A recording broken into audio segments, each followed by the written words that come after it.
Okay, guys, have you met an agent ever who overpromised and underdelivered? We're going to talk today about how we can save you and also how potentially this might have happened.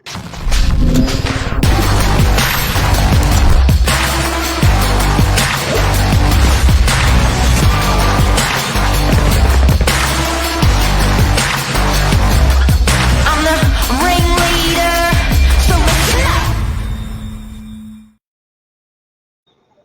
It's a good old trick, an old age problem where you get a couple of agents through to give you a price. You like a couple of agents, and you sort of go, well, you know what? The one that told me the highest price, they must love my property the most, and you hope that they will get that price, and you go with them sometimes purely for that reason. Yeah, I want to talk about a scenario at the moment because I think this is a really, really good case study to what we're going to talk about today. We're talking about agents that have over promised and under delivered, and I reckon there'll be a whole lot of people that are watching going, yeah, this happened to me, and we're going to give you a really easy tip as to how this one piece of advice can actually save you guys. We're going to cover that during this segment. But I had a client who I had dealt with in the past. I'm not going to name names and I'm not going to give out addresses just in case, but also just to protect their privacy. They had decided that they've got a beautiful property and they had decided to go with the local agent. I was called in. I did give a good, honest appraisal, my opinion of value, went through the strategy with them, and they called and said, look, we really do, we loved working with you last time, but we've opted to go with the agent, the local agent from the area. And it was nothing short of a nightmare. So here we are about 3 months down the line for these guys. They've gone through 2 auction campaigns, which have been a flop. They've now got no one coming through their property.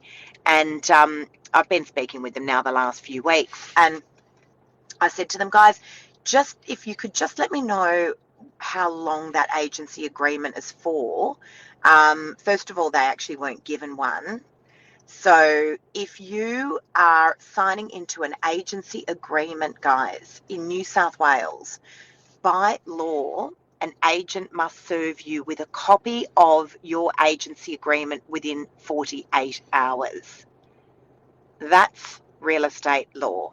So not only did these guys not get a copy of that, Hard copy, soft copy, any copy. whatever. These days we do a lot of digital signing as well, a lot of docu-signing. But the agreement was for 5 months. Ooh. I've never heard of an agreement that went for 5 months. Anyway, they're just coming out of it now. And it's been an absolute disaster. So I would hazard a guess and say they probably opted for that agent because that particular agent had overpromised on price. And then when it actually came to bringing the property to market, was so far off the mark with pricing that then was just sort of they were at their wits' end as to what to do, and maybe thought during the process that the vendor would just come around on pricing, and that definitely wasn't the case. We hear about this a lot. I want to talk about pricing as well, Mark. And I do have to say, the world has changed by way of contracts.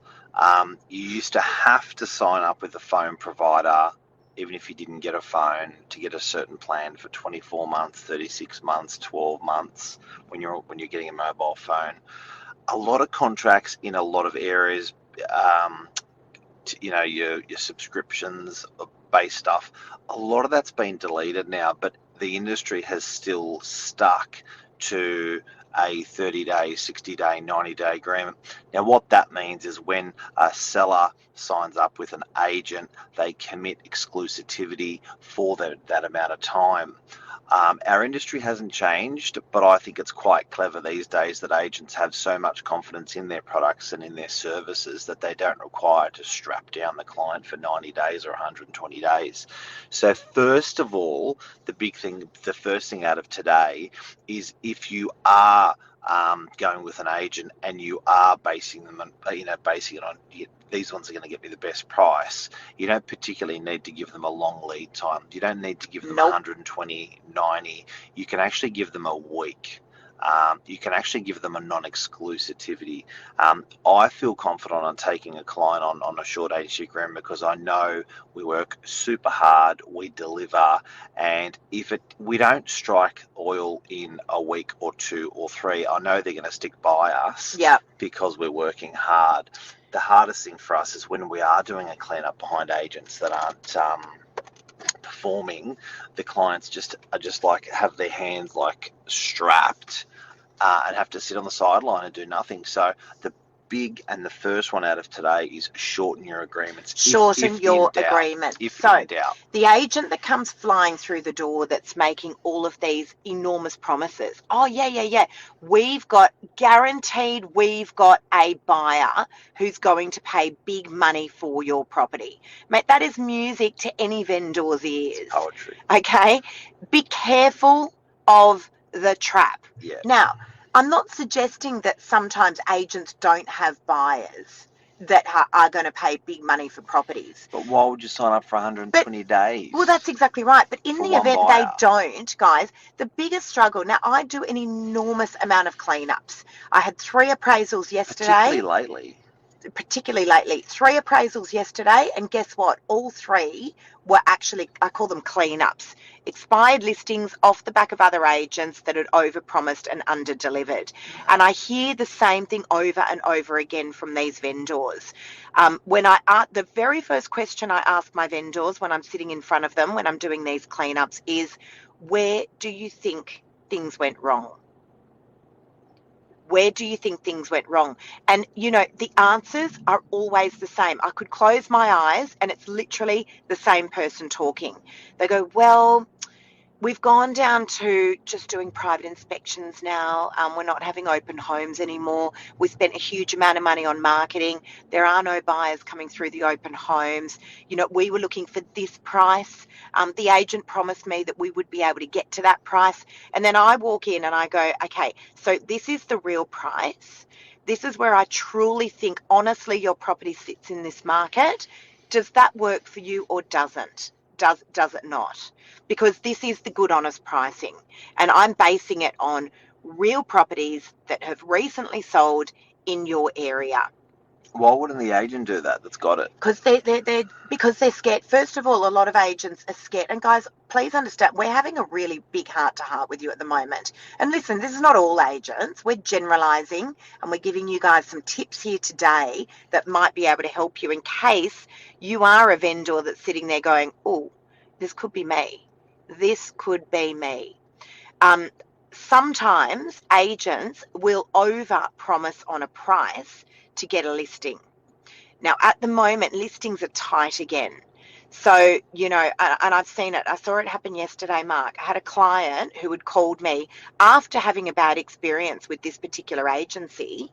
They called and said, listen, bad news, we're actually going forward with them. And I couldn't even hide how, shocked. I was like, what? Well, it got worse. But you just had a bad experience with those guys. Oh, no, they've promised. Yeah, but it got worse. They re-signed them. So you don't have to re-sign, and the client didn't even know. So they were with the agent for 90 days, and one of the first things they said to Lise was really not happy with the agent that we're with. You showed product services, what you do. I actually genuinely do have a buyer for their property. I've got a lady who just missed out on a multi-million-dollar property, and she is a desperate cash buyer.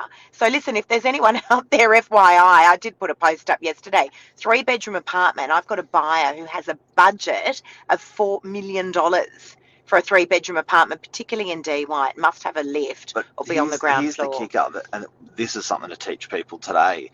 If this client wanted to continue with the agent that they're unhappy with, fair enough, doesn't make sense, but okay, they gave them another 90 days. I see this. I see this particular agency doing this a lot. And it's like, you don't have to sign up another 90 days. You don't have to re-sign at all. You can just agree go another week if you want, and see how it goes. It leaves the seller's options open if they want to do an agent switch. Yeah. They got stitched. So absolutely they did. And I said, listen, please make sure you sign into a short agreement, because it will be much easier for me to get you out of it in the event I need to. Now, my poor clients that are trying to get out of a 5-month agreement with an agent that they're not happy with, 5 months, they got stuck in an agreement. I don't know, but that is a hell of a long agreement. Understand, guys, that if it sounds too good to be true, often it is. And not only that, Often it is. but you don't have to go into secret squirrel mode. You can actually share your decisions with the agent you're not going to use, or all the agents, and they will actually tailor your campaign of what you're doing with the agent you're going to choose with. Let me give you an example. Lisa, I'm going to give the current agent a little bit more time to sell the property, so I'm going to sign up with them again.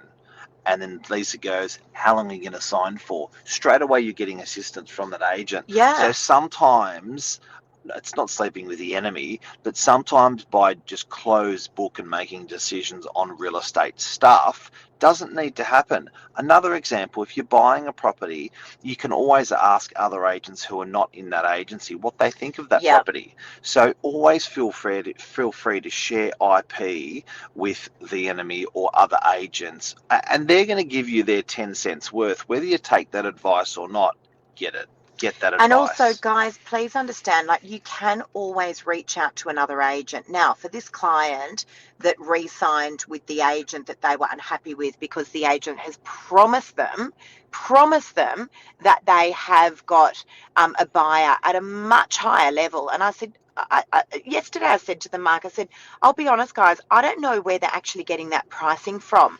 I'm transacting the most amount of property in this area, and that sounds like an extraordinarily high price to me. I've given you good, honest pricing. I would love to see the data that they're using to be able to substantiate that price. Yep.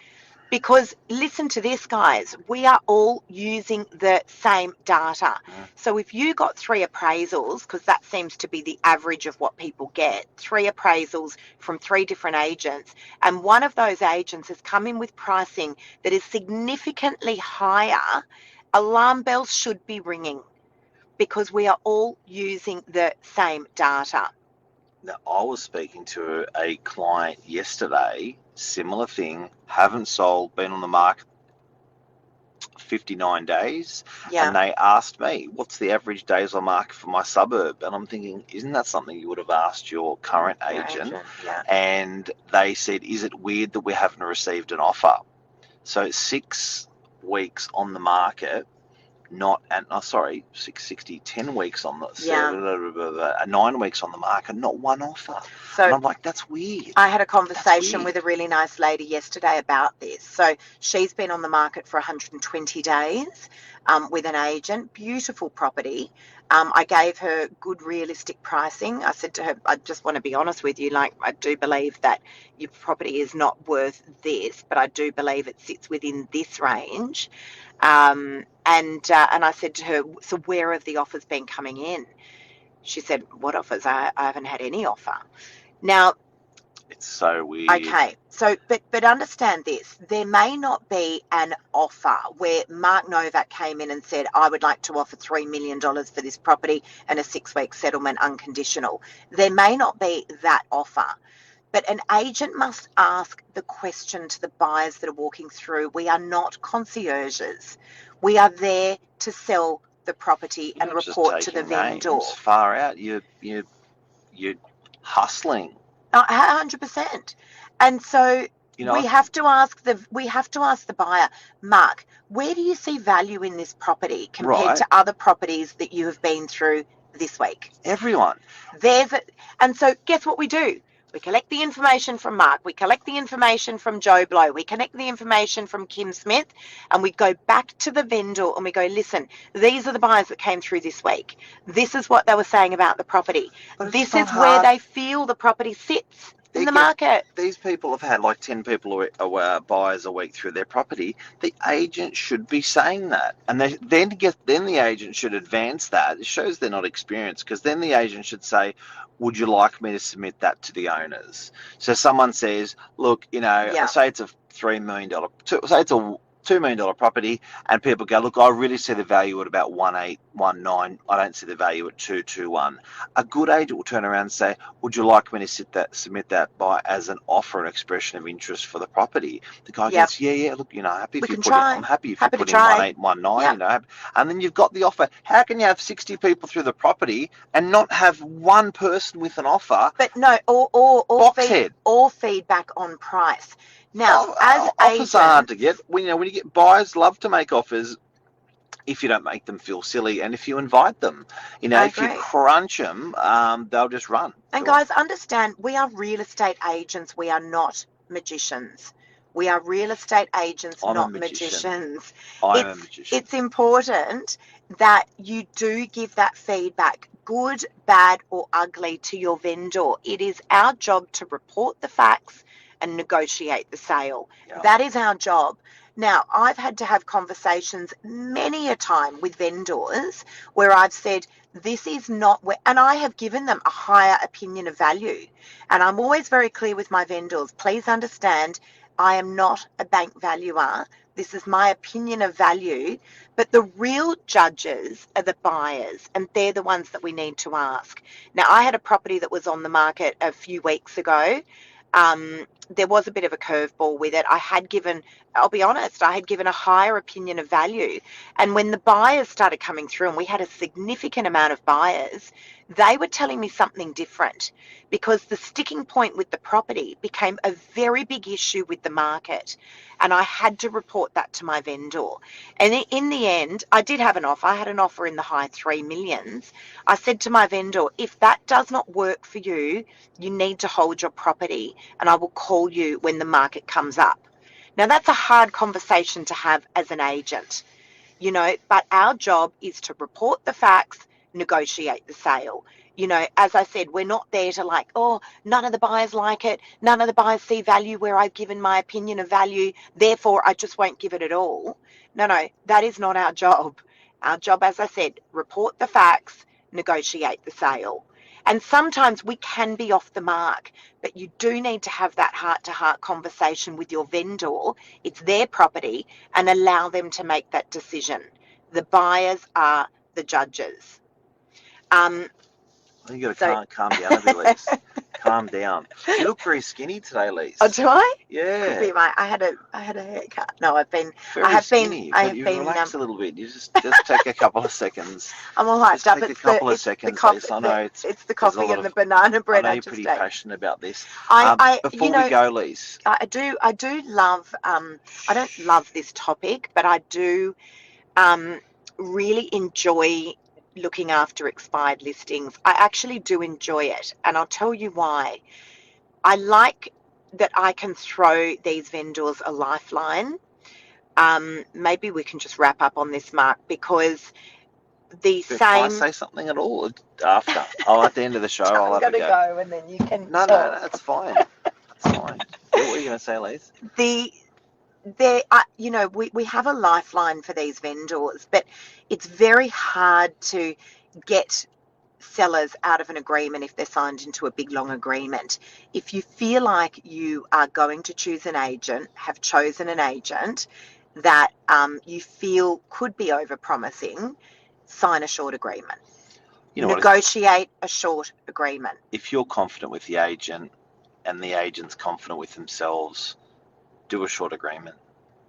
You don't need to join by the umbilical cord for 4 months, for 5 months, for 3 months. Shorten it.